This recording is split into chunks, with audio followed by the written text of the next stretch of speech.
Good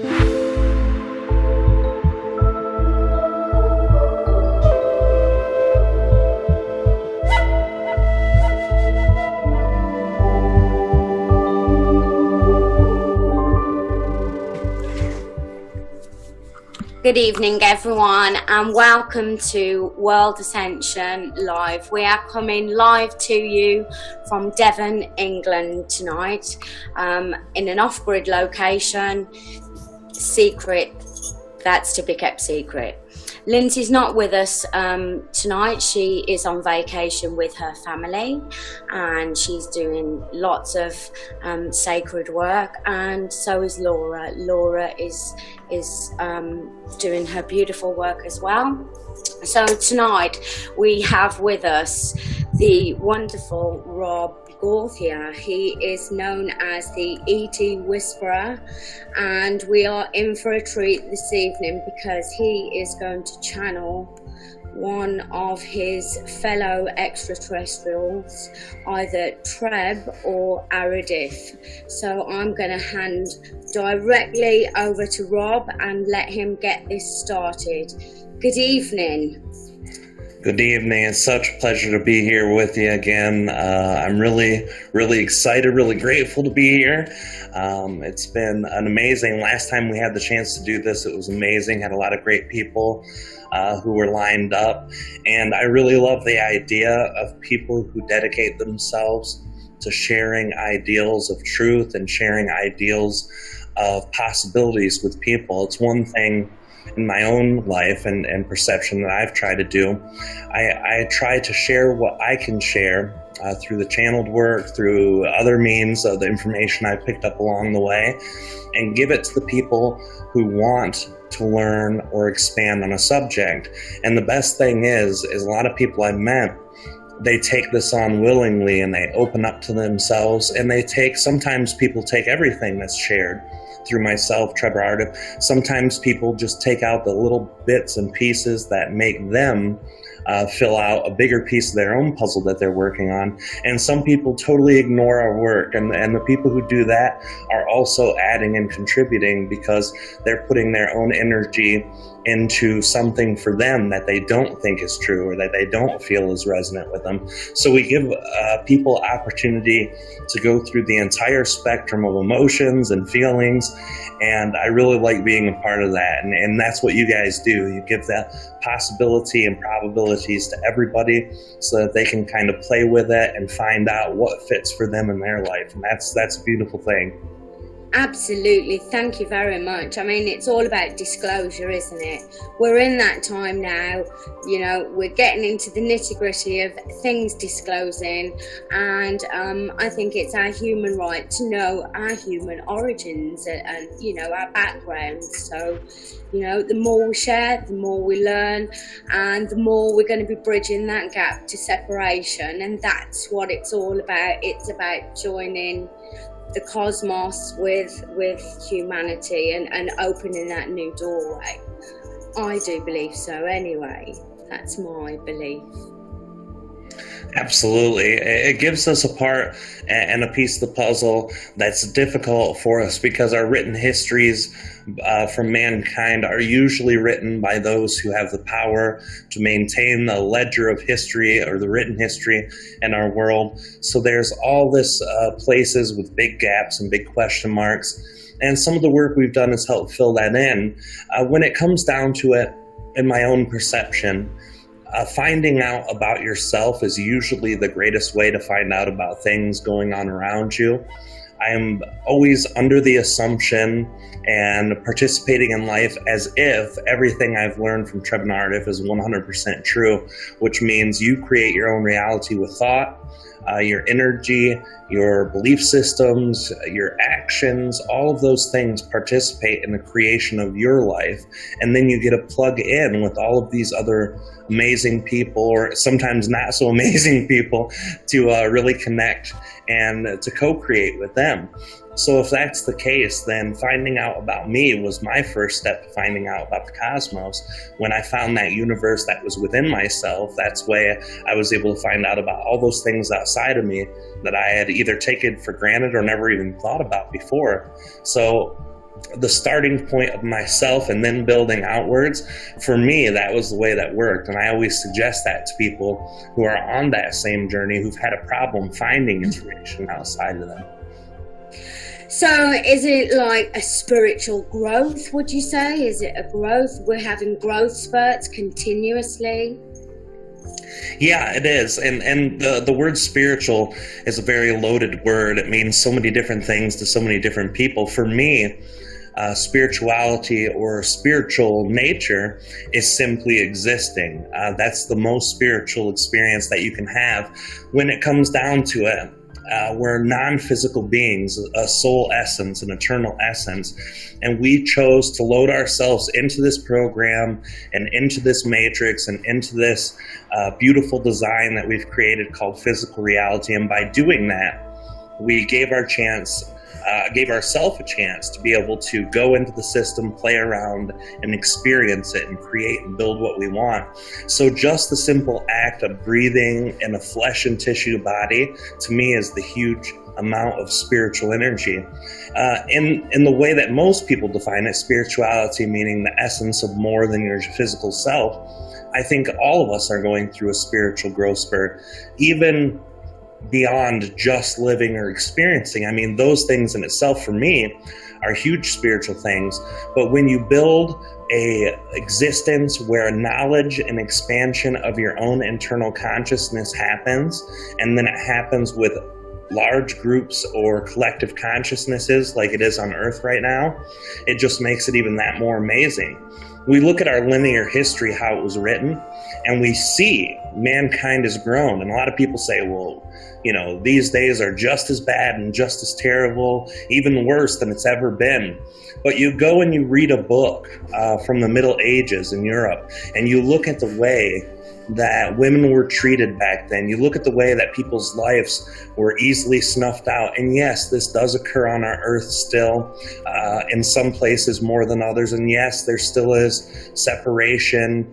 There's still feeling that energy towards women where a lot of men or masculine energies just think that they're better, but it's not nearly in the same way it was back then. Back then, if a woman decided to have sex before they were married, they were strung up and killed instantly, and the men could go out and do whatever they wanted, and they never got in trouble or anything. But it's starting to balance itself. So I see that if you lived every day of your life in a lifetime during that Middle Ages, and then compare it to your life you're living now, you'll see how far we've grown. But this specific time right now, this is an expansion that is beyond all expansions that we are aware of in our written history. It's like a lot of people call it the age of Aquarius, a new dawn, the new age, the age of enlightenment, all of these beautiful fluffy words that are basically used to describe the rapid growth of consciousness with human beings. Look at our history. Look at the last 100 years of what we've done. We've came out with technology. We've come out with growth. We've come out with spiritual maturity, and it just keeps getting better. And that's accelerated in this time. So for me, that is what spiritual expansion is. That's what that ascension or enlightenment age is. It's what we're doing right now together.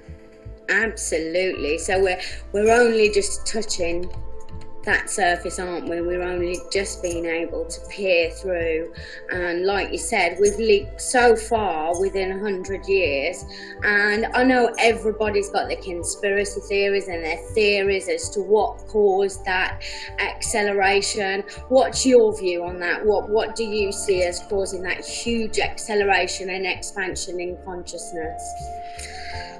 From what I understand, from what Trev and Ardif have shared with me, is that everything works in cycles. Everything works with energies. And when we create our own reality, we create from a template of pre-existing energies. So each time we've come in to a new lifetime, every time we've reincarnated into Earth, we choose a different theme or a different idea, but it's based on our previous experiences. So basically the whole idea of the soul in whole is to gather all the experiences possible, and that's why you hear people have incarnated as men, women, children, parents, people who murder, people who are murdered. I mean, every spectrum and every gamut of the entire experience of being on Earth is kind of desired and willing to be experienced by the soul. In this moment right now, that's the kind of acceleration where most humans have already played out all the roles. And that's why in this time, this acceleration has started. It's part of a larger cycle.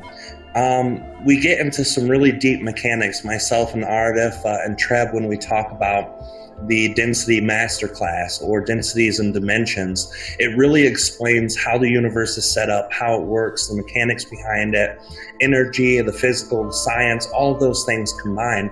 But when it comes down to it, the shortest version I can get without getting very, very in-depth and technical is the galaxy itself is a consciousness that is made of all other planets and stars that are in that consciousness. So collectively, every being on every planet, or going around every star that exists from the beginning of this galaxy to the very end, are all in one unison consciousness. That consciousness desires to evolve, just like we as a human, as a small fraction or a fractal consciousness of the larger.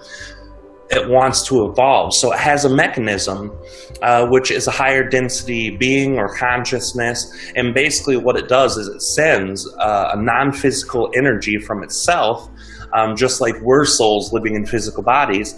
It sends a desire to assist in the growth of all things that's within this galaxy, within all the planets, and it sends it out in a very physical way. And this energy is then given out throughout the entire galaxy.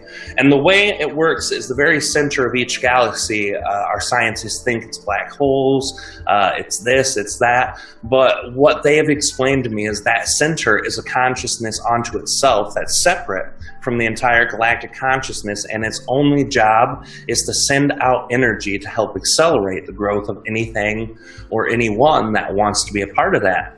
And right like now, little beacons, so like little, it sends out little pulses. That's how I'm seeing it as, and something responds, and so on and so on. It does work like that a lot, but there's a very specific way that it works. Like, if you can imagine the old spirographs, okay? They have a center in the middle, and then they have these large looping things like this that look like leaves of flowers. That's the energy that it does. It has this big flower petal, like a daisy petal. Yes, and it comes back and it goes out and it continues until every part of the galaxy is covered. And this time, the 2012 mark, that's when it really hit Earth full blast. And there's a buffer period on both sides of it that are approximately 9 years. So it's an 18-year cycle. And right now, we're 4 years past the very center part of that cycle. So the shift, as people talked about in 2012, because there was huge conspiracies going around the world that the planet was going to shift, the poles were going to shift, the Mayans, you know, the end of the world out. Everybody got hypnotic in fear. So the actual shift was in consciousness, and that began in 2012 to accelerate even more. That's when the strongest part hit, 2012. Before, 9 years before. So if you go backwards 9 years from 2012, you got 2003 is when it really started. And then 2012 is when it was at its strongest point. And then, you know, you go 9 years later, which would be 2021, that's when it leaves. And it doesn't mean that we're done growing at that point. It just means the accelerated process of growth that the universe gives to us via this entity that's a galactic center. That's when it really is there for us to grab onto. That's when we can make the best use out of our growth. Okay. So I'm thinking, when you say that, straight away galactic councils come into my mind, and we hear such a lot, and a lot of misinformation as well. You know, I will be entirely honest because I'm raw and truthful, but man, don't you hear a lot of shit out there that you just look at and you think, oh my God, where has this come from, you know? How can we trust, sorry to be truthful, but how can we trust when somebody is saying, hey, I'm from the Galactic Councils, you know? What are these councils and who are they and where are they here on Earth?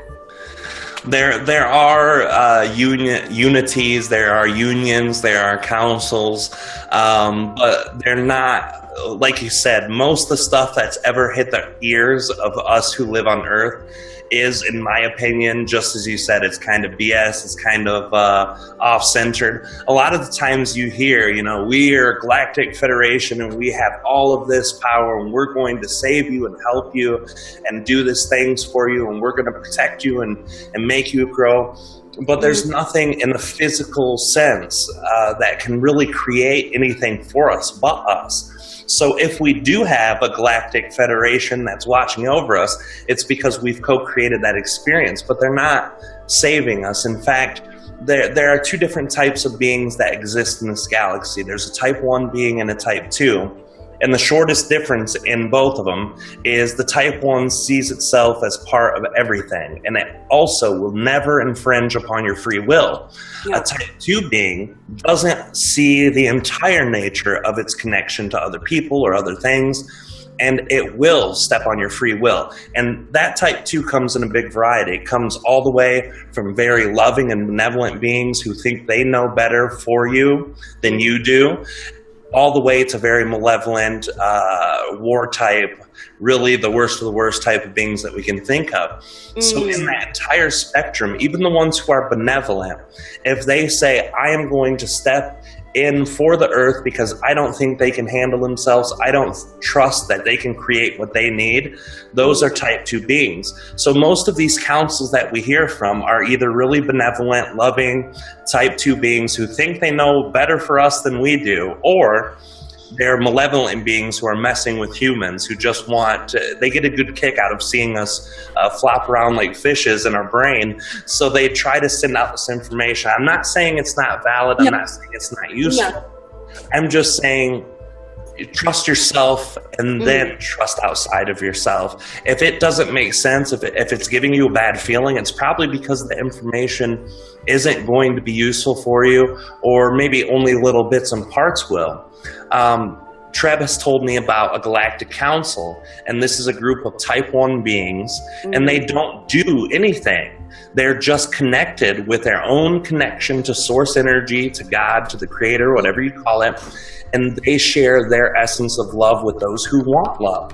And it's not like, hey, you have to get my love because I'm giving it to you and I'm great. It's, hey, if you need my love, it's there for you. And these are the channelers that we see who connect to these Type 1 beings, who bring across information of expansion and empowerment and connection. Not, we need to save you, we're here to tell you what to do.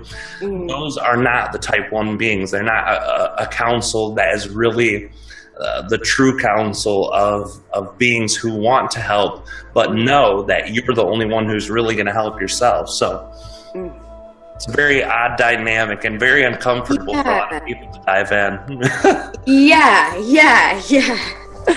Well, Rob, are we going to hear from one of your people? Because I know they're constantly with you, and I know that they can come in at any time. Do you think this is a good opportunity now to put things? It is. Yeah.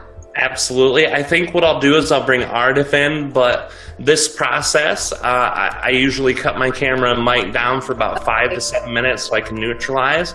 But after that, I can come back on and I can bring Ardif in and, you know, take whatever questions you have, whatever questions anyone else might have. We can do that for at least an hour, you know, and if you have time for an hour, we can do that. Okay, that's excellent. Okay, so I think we will cut to a break then now and let you get yourself prepared, and we'll see you in 5 and you give us the nod. Okay, sounds good. I'll cut my camera and mic back on after I'm done, and we'll get ready to rock and roll. Okay, thank you. All right, thank you guys. We'll see you in 5. Okay. Wow, how exciting, everyone. I am really excited. I've waited for this for a long time, and I know Rob's really excited as well. So we're going to cut to a break now. So all participants, chat among yourselves, and if you want to put any questions forward, now is your opportunity. So we'll see you in 5, guys. Thank you so much.